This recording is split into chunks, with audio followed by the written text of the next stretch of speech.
All right, welcome all to this new reading group session organized by ContinualAI.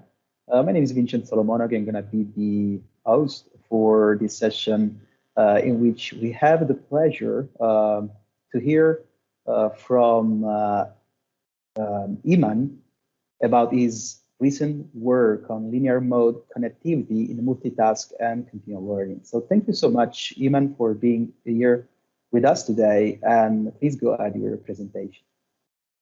Yeah, thank you also for making the setting up this session and the whole reading group, and thank you everyone who joined today. Uh, so today I'm going to present our recent work with Mirzadeh, Diron Gurur, and Razvan Posman from DeepMind, and my advisor at Washington State University.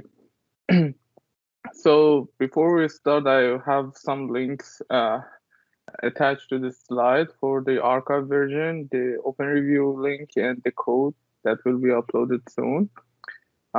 So if anyone needs the slides, I can share them later. So the agenda for today is that we start by an important research question, which is our motivation. That is unlike continual learning, multitask learning models, because of availability to the previous task data, don't suffer much from forgetting. And what we are doing here is that we want to understand what property does the MTL network have that the continual learning doesn't.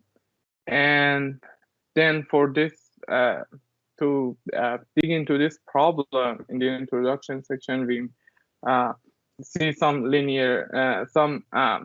similarity metrics for comparing continual model and multitask model. And then based on some observation in this section, in the method section, we see MCSGD or mode connectivity SGD, which is using the mode connectivity for improving continual learning performance. And then we see some experiments and results and conclusion and discussion. So let's start by the motivation. So very uh, kind of uh, stereotype continual learning setup with rotation MNIST, where we have, for example, 5 tasks and we rotate MNIST digits. And then again, as we, let me have my pointer. So as we go toward this learning experience, as we learn newer and newer tasks, we also keep track of how are we doing on the previous task.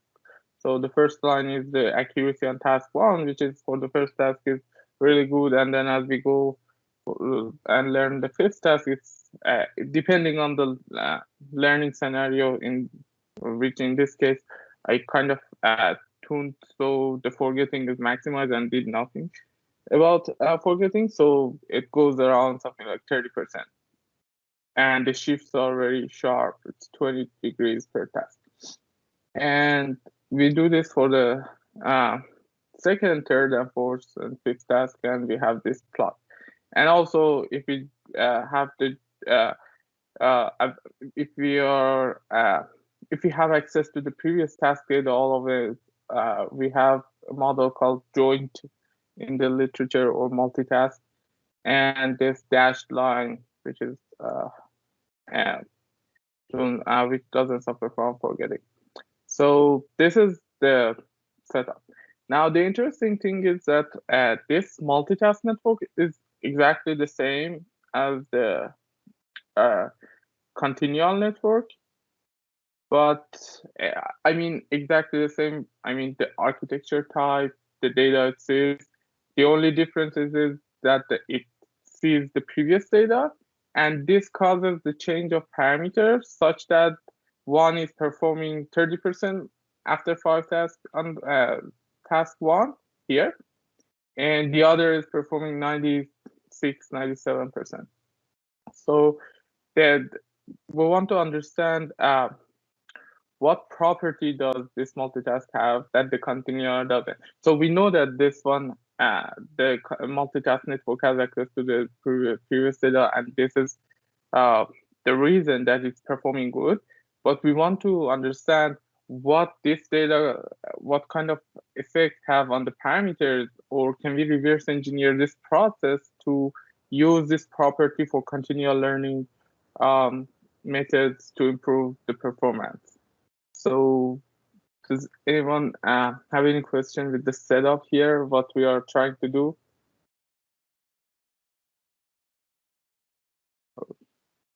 Okay. So to measure the similarity between multitask and continual network, we assume that we have two benchmarks, and each one has 5 task groups, and one is rotation MNIST, one benchmark, the other is split C400. And we do nothing about catastrophic forgetting because our goal is to just compare the multitask network and continual network. So what we are doing here is that we have an initial point, we call it W0. And then when we have one task, it doesn't, the notion of multitask versus continual and single task doesn't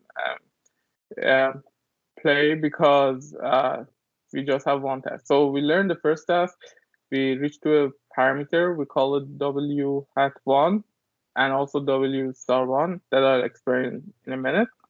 And then after learning the first task, two different paths or ways we can pursue. One is that the continual path, where we don't use the data from task 1, and the other is multitask, where we use the data for task 1 and 2 together.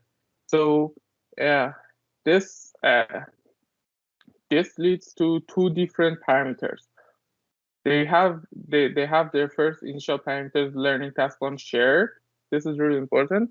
But then for the second task, one is only trained on D2, which is data for task 2. The other is only this is trained on D1 plus D2.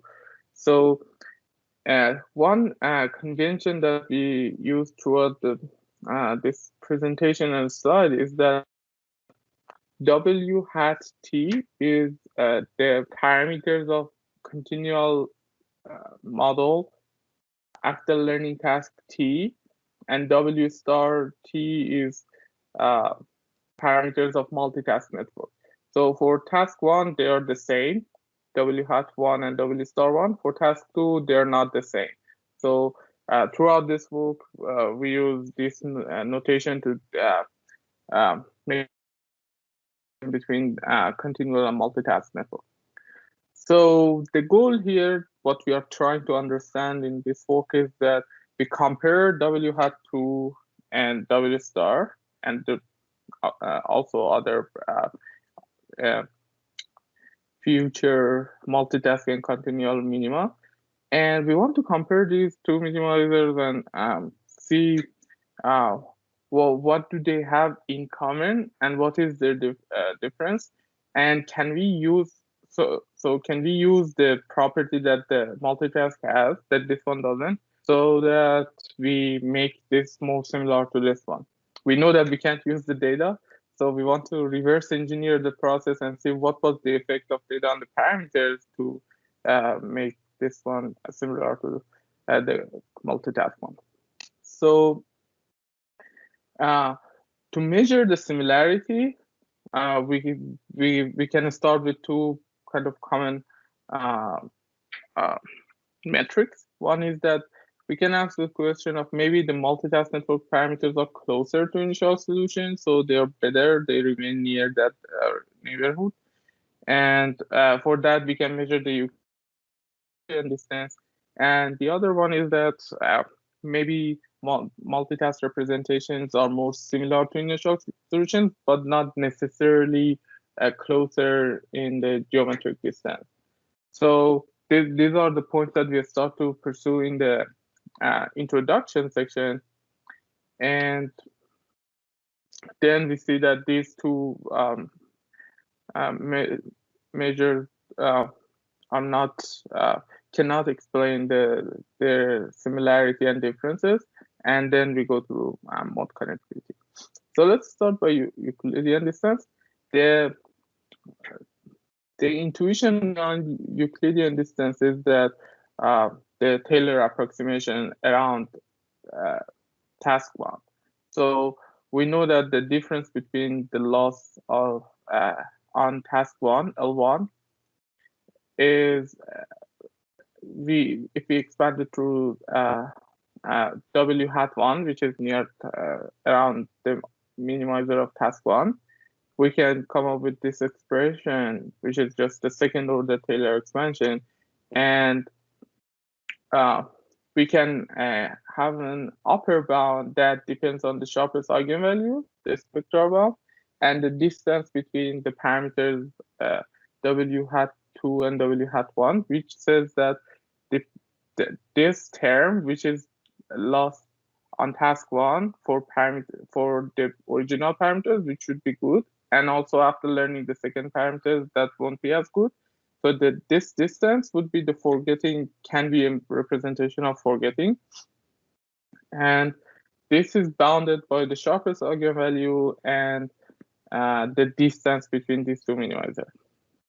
So this is the intuition that we pursued to understand this kind of for another reason, that is for understanding regime in our work, in our Nurit's paper. But this is the intuition. This is why it makes sense to study the effectiveness of Euclidean distance, right? So intuitively, what it says is that the maximum forgetting you have is the worst case scenario is that you go through go in the direction of the sharpest eigenvalue, move in that direction, and the updates is very large. So this will cause the loss function to increase the most. So for that, we measure this the Euclidean distance between parameters. So we have 5 tasks, and for task 1, we have W hat 1 and W star 1. And for the other one, we chose W hat 2, W star 2, and W hat 5 and W star 5. So just a reminder that W hats are continual learning parameters, and W stars are multitask parameters. So then we measured the pairwise distance between these two parameters. So one interesting observation is that we can see that, for example, the distance between W hat 1, which is the original, the minimizer for task 1, this one, and W hat 5, which is this one, is, for example, in that, based on that setting, is 12.8 on average, and the distance between W star W hat 1 here and W star 5, which is the dashed line here in this axis, is 21.5. And basically what it is that the fifth or the final minimizer achieved by continual learning path is much closer to the original task for the one, but although this is much closer to from the multitask solution, which is this one, but we can see that they have like 60% difference in their performance, right? And the same is true for W hat 2, the second task minimizer, and W star 2. And again, we can measure this for other subsequent minimals. We have a complete table in the appendix that basically studies this. And the same is true for split CFAR test. So again, the continual W hat 5 is much closer to the original parameter, but from multitask, but their performance is very different. So the reason that we, so from these two observations, at least what we can say is that we are able to find multitask parameters that are further than continual learning solutions or parameters, but do not suffer from catastrophic forgetting, right? So it doesn't mean that it has to be further or closer. It just means that we can't say that if it's closer, it's better necessarily, or vice versa. It's just inconclusive, right? And in fact, I explained in the paper, but I tuned this experiment, the hyperparameters, such that we can actually see that. Like I use the higher learning rate for multitask parameters compared to continual learning parameters, and show that in fact continual the closeness in the neighborhood doesn't necessarily mean that we can find better parameters, but maybe it is possible to find good parameters in a neighborhood. So that's another question. It just we want to understand the difference between difference and similarity between continual and multitask model. So we studied the Euclidean distance and found out that this doesn't explain their similarities and differences. So the other metric that we want to measure is centered kernel alignment. Basically, this metric measures the similarity of two representations on the same set of examples. So let's say we have two different neural networks, and we have n examples. So the neural network representations can be different, for example, D1 and D2. And given n examples, we want to measure we get two responses. One is from network 1, which is R1, and one is R2 from network 2. And basically CKA metric, not exactly, but kind of if I want to explain it intuitively in a short time, is that the close to dot product of and measuring the alignment of these two matrices. So these two, like if we multiply these two matrices and get the Fourier norm, and then normalize it by the Fourier norm of each matrix times its transpose, which is the gram matrix. If we calculate this formula, it gives a number between 0 and 1, which shows the similarity between response 1 and response 2 matrices that are for two different networks. And there was a recent work, I guess the name was Anatomy of Catastrophic Forgetting, that presented in ICML workshop on continual learning, and also accepted to ICLR this year. And they basically use this metric to track the changes in different layers and show that deeper layers are disproportionately responsible for forgetting.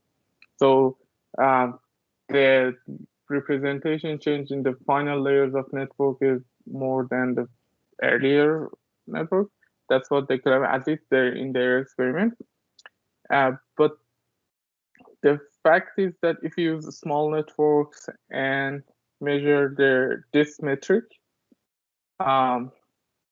across the training, again, for the same set of benchmarks, can, for example, measure the CKA or representation similarity of network 1 after learning first task or second task, and also the final minimizers. So W hat 5 is this one, W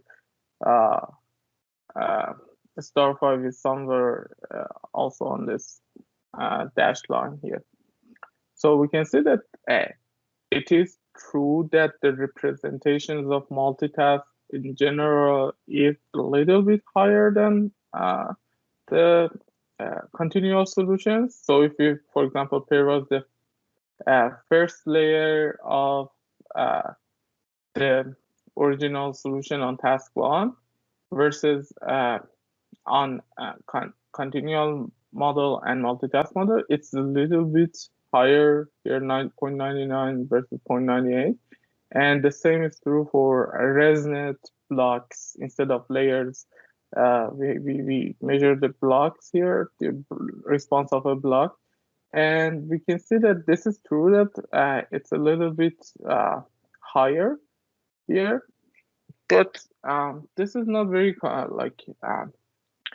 conclusive. And it is conclusive, it's just not showing the large gap. Like if the similarity between these two, at least the cosine similarity, is around 0.01% different, and this is just 60%. I mean, this can explain the difference, but not that much, like the large gap between these two. So basically, neither of these metrics can explain the large performance gap between multitask and continual solutions. And we need to find another metric or measure to explain this similarity. And we use mode connectivity that is discovered almost at the same time and independently by Drexel et al. And Garkov et al. In 2018. So the idea of mode connectivity is that the optima of loss functions are in fact connected by simple curves, and in which if you move on this curve, the test and training accuracy are nearly constant. So to explain that, I borrowed a figure from their paper, and let's say these are two minimizers, and this is not a loss function or projection of loss function. We see what this figure means. Basically, what this figure means is that if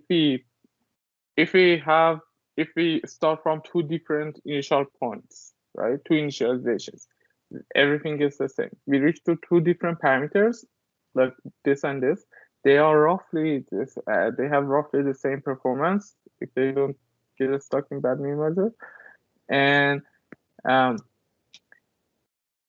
given these two parameters, we can find a curve, not necessarily a straight line between these two, but a curve that if we move across this curve or path, their loss will remain roughly the same. So that's what mode connectivity means. It means that between two different weights of parameter and networks, two different weights, there is a path on which if you move, you can their loss remains the same. So let's study a version of the mode connectivity, which is linear mode connectivity. Let's say we have W1 and W2 with two vectors for two different neural networks, right? And these are vectors. They are not, matrices or concatenation of different layers. So what we do is that we concat all parameters or flatten, whichever terminology you like. So we concat all the parameters of neural network and get a very large vector. And for one network, we call it W1, this vector, and the other is W2. And W1 and W2 are vectors in high dimensions, and they have the same dimension. So we assume that they're, for example, in the same task, they are representing the same architecture, so they have the same dimension, and they are different in something else like initial point or, in our case, training data. So the following, if we take the line between W1 and W2, which is just multiplying alpha W1 plus 1 minus alpha W2, this line would represent a line between these two. And On this line, if we move on this line, any point on this line would be in the same dimension and can be viewed as a different set of neural network weights, right? And we can evaluate on the its performance on some training set or evaluation set. So for example, let's say this is W1 and this is W2, and we set alpha to be 0.5. So it would be a point here, and we can measure how good the this set of parameters is on a validation set, for example, right? So this is the linear path. Instead of this linear path, we can have a more kind of curved functions that still are in the same dimension, but they can represent the different functions. We can have a chain or polychain of different linear paths. So basically, this is the idea behind linear mode connectivity. So instead of working on the weight space directly, we work on the relative weight space, which are the linear paths from between these different paths, continual or multitask minimizer. So there is a related work on mode connectivity by Frankel et al. That studied the connection between mode connectivity and lottery ticket hypothesis. They show that if we after a certain point, they call it WK, after a certain point in training, we can find those lottery tickets because of the fact that the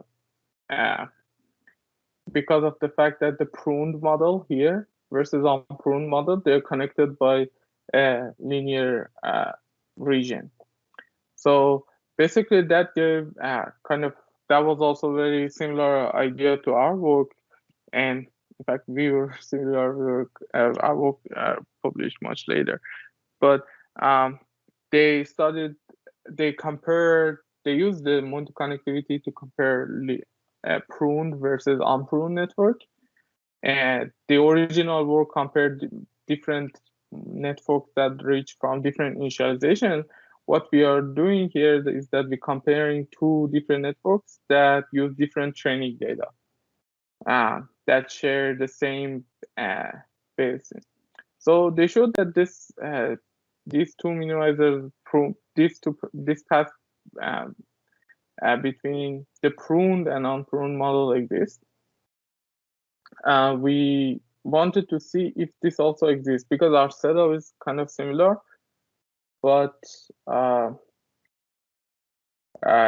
what is different in our work is that they assume that the training data is the same in these two paths. We assume that this is not the case, and one is subset of the other.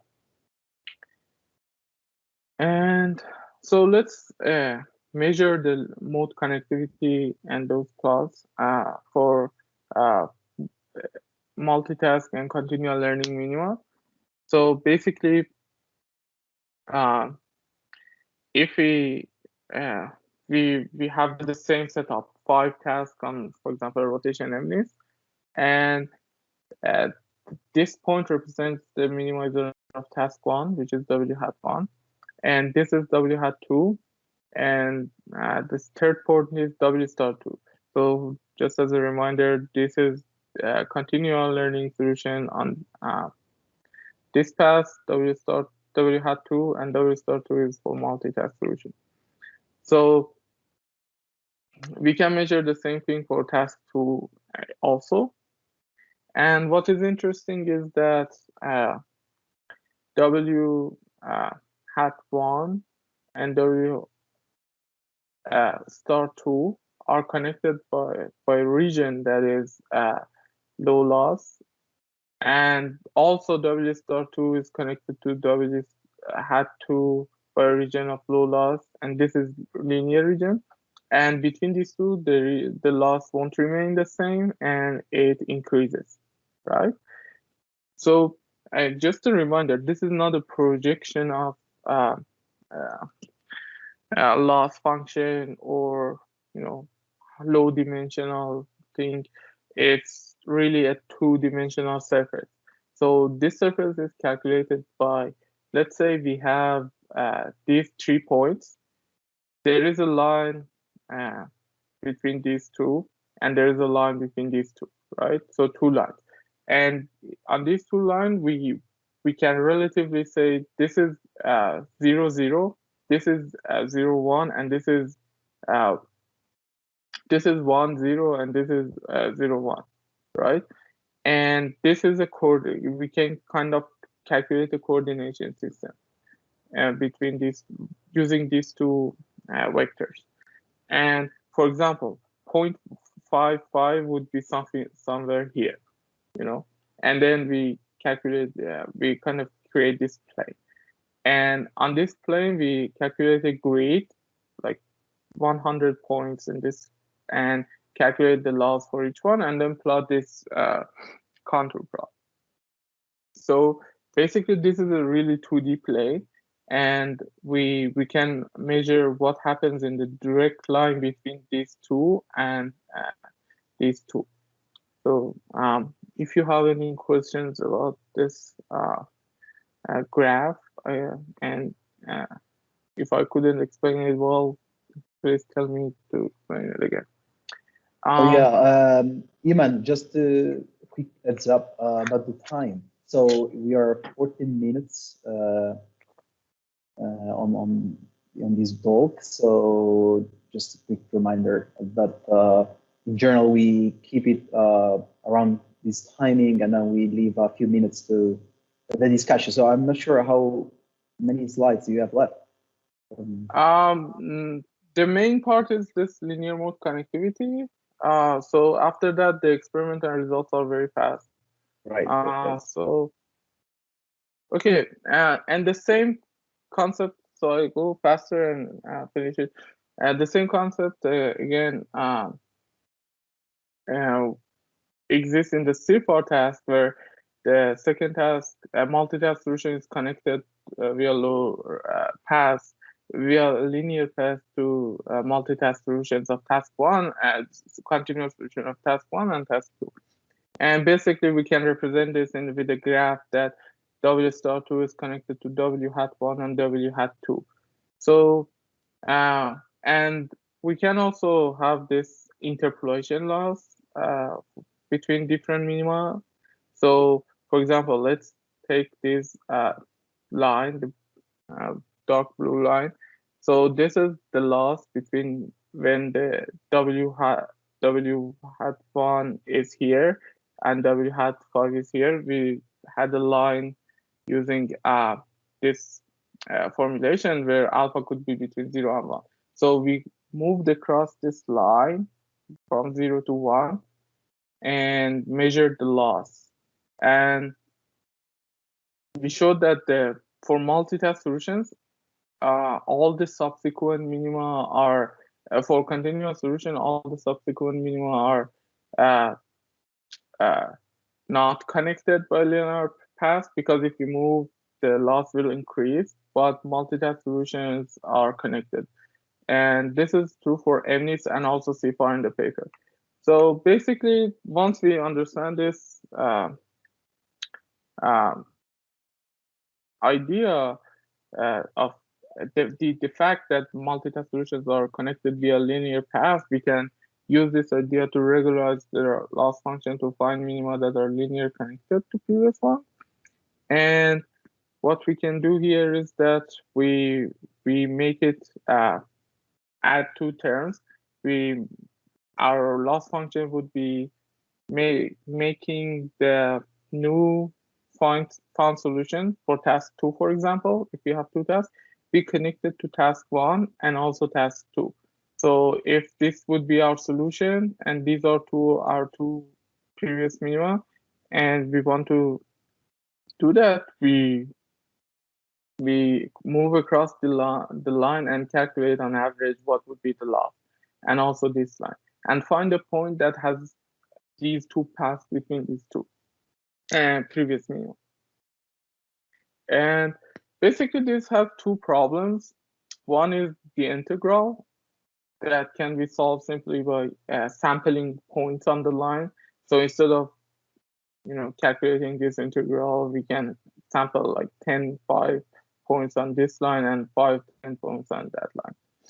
And the other one is that how do we evaluate the loss function of previous task?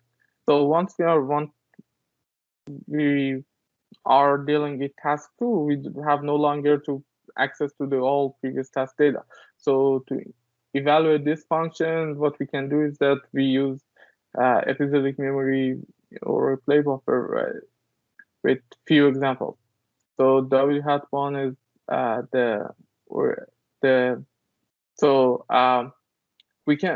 so to evaluate this function, we can have one example per class per task, which is very tiny. And we can expand this expression. Just this is the same using these two ideas. So instead of an integral, we have n points, and we can put alpha 1 and also 0, and then calculate the line. So if we put alpha 0, this would be L1 of W hat 1 and L2 of W hat 2, which are these two terms. If we put it alpha 1, it would be L1 of W plus L2 of W. So for two tasks, this would be the essential loss function we can minimize. So basically, this is a constant term because the minimum for task 1 and W2, these are just numbers. But basically what we are trying to do is that we're minimizing both for task 1 and task 2 because of these two terms, and also the lines between these two. The third problem is that what if we have many tasks instead of two tasks? And do we need to calculate the task instead of these two for the third task? Do we have to calculate to all three previous minimums? And the answer is no. We can have a online version of algorithm that we assume that this is the same formulation like this one, with the difference that we only work the previous minimizer and the current minimizer. So what we are doing is that we assume that the previous minimizer have a connected path, and we say the new minimizer should be connected to the previous MCSGD solution, which we show with W bar, and the current continual solution. And again, for evaluating on previous tasks, we store this store episodic memory. And this is very cheap to compute. So the memory would be twice because we need two neural networks.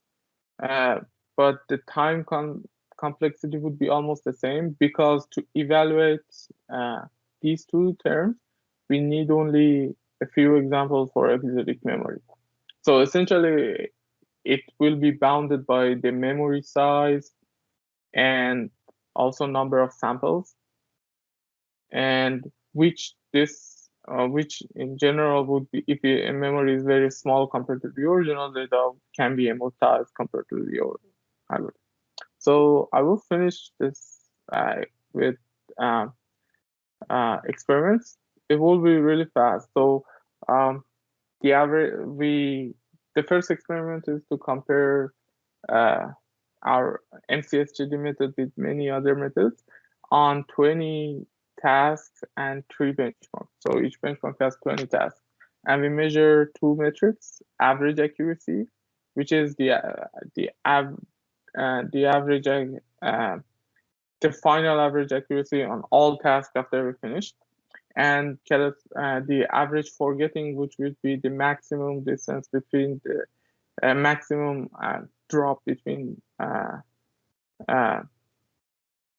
no, that was a bad explanation. It would be the maximum performance throughout the learning versus the final one. So how much that maximum would be the forgetting for each task, and then we calculate it for all tasks. And basically, for permuted MNIST, rotated MNIST, and specifier, the MCSGD method that performs all the other methods. And in this example, we use the same architecture like the other ones, and also same size of episodic memory. For example, if and the memory size for AGM, ER reservoir, and our work was the same. And basically, the gap is very large in some benchmarks, such as rotated MNIST. So this is the first experiment, and we can also see the evolution of average accuracy. So what we reported here was the final number. We can also measure the what happens throughout the learning, and we can see that if the number of tasks is more than 10 usually, it can show its performance. So that actually made us to compare this method with other tasks, other algorithms on 50 tasks on permuted MNIST. And we can see that the 10, the gap before 10, the gap is not that large. And then after 10 tasks, the drop is slower in mode connectivity compared to the other methods. And the second experiment shows that as does the algorithm that we just discussed really find the linearly connected minimizers. And again, we measured that and we showed that it's not exactly constant like the one we showed in the earlier slides, but if you move across the path, the loss remains roughly the same for both rotated MNIST and CFAR. And there are lots of experiments in the appendix, smaller experiments to try to break this linear mode connectivity assumption to say when does this linear path, when we can say the linear path won't work. For example, one of them is noise injection. We add noise to the images and train, and we can see that if noise is not very large, or there is a linear region between these two, multitask and continual solution. But if noise is very large, as the noise grows, these two become disconnected, and instead of having a straight line between these two, the interpolation line, the loss will increase. So in conclusion, we studied the multitask and continual learning and their similarity and differences, and showed that multitask and CL minima are linearly connected, and use this observation to develop MCSGD that has strong results and is roughly cheap. And the future work is that what can we do beyond mode connectivity, and what are the other connections? So thank you. Do you have any questions? Please. Thank you so much, Iman, for your great presentation. It was indeed a very cool paper that you brought there with nice insights. Especially, I really enjoyed the metrics part that I think very uncommon to see in continual learning, and may provide very interesting insights on how the optimization process works and how we can tune it to suit continual learning. And I think this is something that Pascal already expressed several times in many occasions. So it's cool to see that he's actually working with you and your collaborators to make this vision a reality. So thank you again, Iman. And let's see if we have questions from the audience. So guys, you can write your question in the chat. You can open your mic and ask your questions directly, whatever you prefer.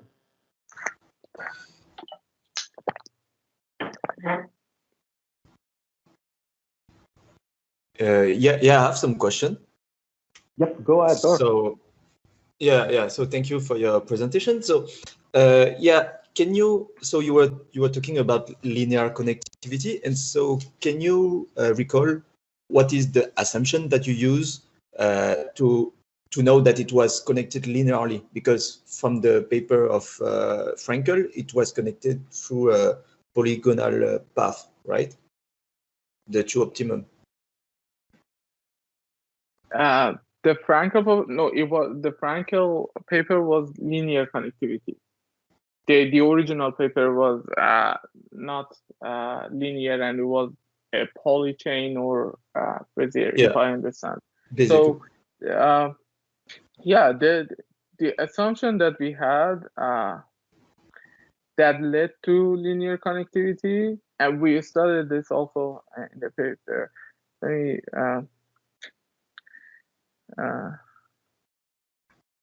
we share my screen.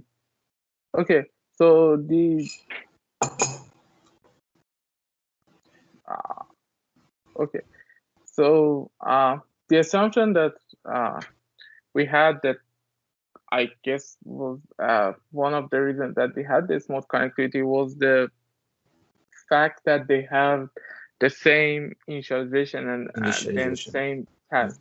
So there's a paper that we referenced in the introduction section. It's called "What is being transferred in transfer learning." It also published similarly, I mean, at the same time with our paper, and they studied this linear connectivity and mode connectivity for transfer learning, right? And they focused on the importance of starting from the same initialization, or what they call good basing. So this this is what I believe was the reason, because I also had some kind of experiments to start from different initializations, and then the mode connectivity between multitask and continuous solution didn't exist. Oh, okay. So thanks. So basically, the main assumption is that they are initialized the same way. Initialized the same way and share the same task. Okay. And have you tried initializing them differently, as you were saying, but optimizing with a Bezier curve to see what would be the difference? No, I didn't check the Bezier curve. That was one of my goals, but I didn't find time at that time, and then I got busy with other tasks. But the results were really good. But then I was curious if we can use the Bezier curve to improve the results even further. But I haven't tried it. Okay, thanks. And last question is that, in the Frankel paper, as you were mentioning, they suppose that you learn the same data set, while in this multitask setting, as you were saying, it's a different, the two neural networks are learning the different data from a different data set, right? Yes. So, and so, yes. So what I was wondering is that is it still true? Because the original paper, they say that you can find a linear path if at some point they receive different batch, but from the same data set. So this is not the reason that we have linear mode connectivity. Maybe I misrepresented my idea. So basically, this was the intuition behind it. So our work is different because of the fact that the data is different, and one is multitask and one is continuous. But basically, what was my intuition was that even though in the other settings the mode connectivity was in the same data set, but I believe because of the fact that we share the first task solution, and this one is the same, it would start from an initialization point that causes the linear mode connectivity to exist. So we have a complete section on trying to break this linear mode connectivity, and we find that if this, if you can, like, for example, inject the noise or corrupt the labels and reach different minima for this one, then the mode connectivity, linear version of mode connectivity won't exist. So basically, yeah, the whole intuition behind the work is that they share this part, and this was the reason for mode connectivity, linear mode connectivity. Oh, okay, thank you. Yeah. Hello. Hello. So this is Raymond speaking. Thank you for your talk. I really enjoyed it. Correct me if I'm wrong. The combination of the initialization and the good basing, so to say, is the secret for having linear mode connectivity, right? To do some analogies. Yeah. So, but I guess that this is not correct for MNIST, because I'm assuming that you're not using MLP, right? You're using deep neural networks. So for MNIST, it's almost the case that always we are starting from a good basing, and you did this because of CFAR. Yeah. So you're referring to the observation, the papers on that showed that on MNIST all the MLP networks have the. I think it was also in the Frankel. Yes, that was in Frankel. Yeah, but they use this LINET. Yeah. Yeah, they use LINET, but yeah, that's why I showed the results for mode connectivity for both MNIST and CFAR. The whole, I mean, the idea was, yeah, on MNIST you can find always the linear connectivity, but we can break this linear connectivity. So here, for example, if we inject noise to MNIST data, then if we have a Gaussian noise injected, we can see that the mode connectivity won't exist. There's no linear path, and it will be, instead of this roughly constant term, we have this wall. So correct me if I'm even wrong. on, yeah, please. Okay. So correct me if I'm wrong. So so you can break this linear mode connectivity when you are escaping from this good basing, whatever it is, like it's noise or like cosine learning rate, whatever you can escape from this basing, right? Yes, you're right. And also, I didn't try that, but when I was studying the linear mode, the mode connectivity literature, I found out that there were like theoretical work showed that training with dropout technique or adding a skip connection to the architecture can cause the mode connectivity, not the linear one, but the mode connectivity to, I would say, be kind of reinforced, you know. So there are architectural decisions, at least, and training setting decisions that can help with finding better basins and connected basins. But yeah, in general, you were right. Okay, thank you. Any more questions before closing the session of today? I think I have a question. Can you hear me? Go ahead. Yeah, so I need a little bit of help with the interpretation of the interpolation plots that you have. Okay. For the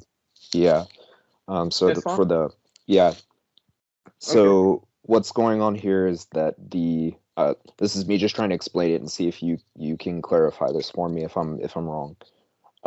So what's happening is that these weights, you're looking at the mode connectivity as like this linear path between these weights, and these weights, the ones that are changing, essentially you're basically saying that they are no longer on that linear path. Is that kind of what the interpretation is here with these plots? Yeah. So basically, Yeah, basically what we are trying to do on these plots, and go a few slides earlier. So what we are doing here is that we, as you said, this is the path, right? Linear path. Right. We move across this one, let's say like every 0.01 distance, like 100 points on the line. And we move on the line, and then for each point on this line, we measure the accuracy on validation set, right? Right. And then if this is a flat line, and then plot the curve. So if this is a flat, if these are connected, let's say if W2 were right here, right? Right. So the accuracy would be the same, and it were a flat line, the chart. But then if you, for example, in this case, if you move from W1 to W2, the accuracy increases and then Right. decreases. So it will be like a, something like Gaussian bell, like wall. They call it wall, I guess, in the literature, linear wall. But so that's why it's just, so if the line is flat, like the multitask ones, Right. so Okay. they're roughly the same. This is linearly connected. Otherwise, if it increases or it just kind of have this shape, it means that there is no direct path, right? Right. Yeah. Thank you. That makes a lot more sense. And is this kind of the one of the main ways that we establish mode connectivity linearly, or are there other ways of doing this as well? I guess we can. So basically, this is visual kind of thing, but we can Right. use the notion in the Frankel et al. Work. So instead of plotting these, we can measure what is called instability. So instability is the maximum distance. So if they are connected and it's constant, the instability is zero, which means it's stable, right? So if you move across the line and take the maximum and let's say the average of the values on the line, it will show something like that. So if it's a certain line, so if this, instead of this blue curve, we had this straight blue line, this distance would be zero. But if we have this bell-like curve or it's an increasing curve, it would be higher. So we can also measure linear mode connectivity with this single metric. Yeah. Okay. Thank you. Really appreciate it.